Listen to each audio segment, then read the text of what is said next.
黄晓明新剧一开播就遭到了各路人马的追杀，可偏偏他却失去了记忆。为了寻找丢失的记忆，他伪装成日本人前往上海，谁成想刚走出火车站就被人拦下。冈村雄一哪里来？到上海干什么？报告，我在见到看到阿鲁看了。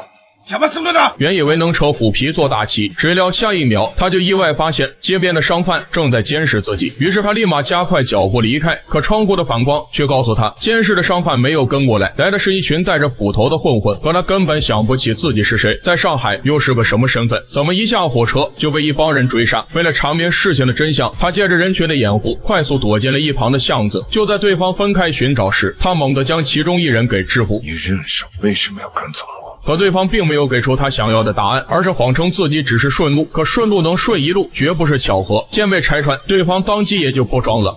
狗贼！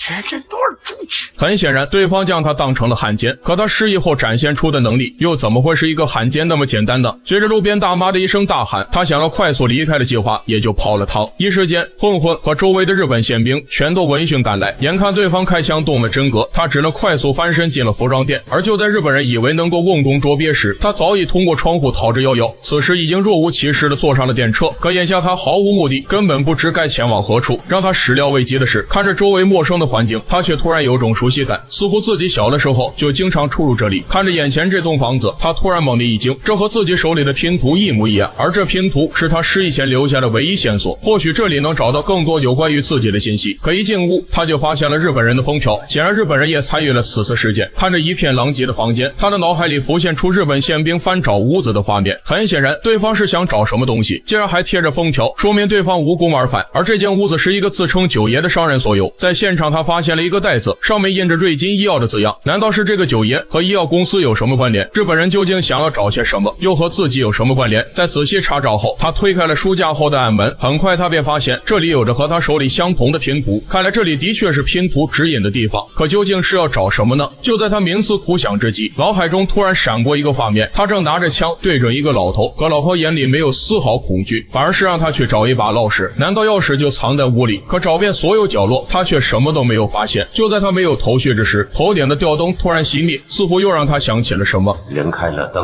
就只会注意被照亮的地方，但真理总是藏在光明之中。果不其然，钥匙就藏在了吊灯之上。此时就连他都无法解释自己为何会想起刚刚的画面，而画面中的男子又是谁？可眼下他却知道自己下一步该去哪。这把钥匙很可能就是让自己找回记忆的关键。画面一转，他便来到了瑞金医药公司门前。他手里的钥匙代表着保存，而日本人的参与意味着保存的东西存在战略价值，而瑞金公司代表着医疗，三者合一。这批货物很可能是稀缺物资黄胺。眼下只要找到有谁订购了大量黄胺，或许就能找到自己想要的答案。可他不知道的是，就在他进入医疗公司的同时，军统上海站的成员正在附近准备实施一场针对日本人的刺杀行动，而配合此次行动的正是与他在火车上有过一面之缘的女人。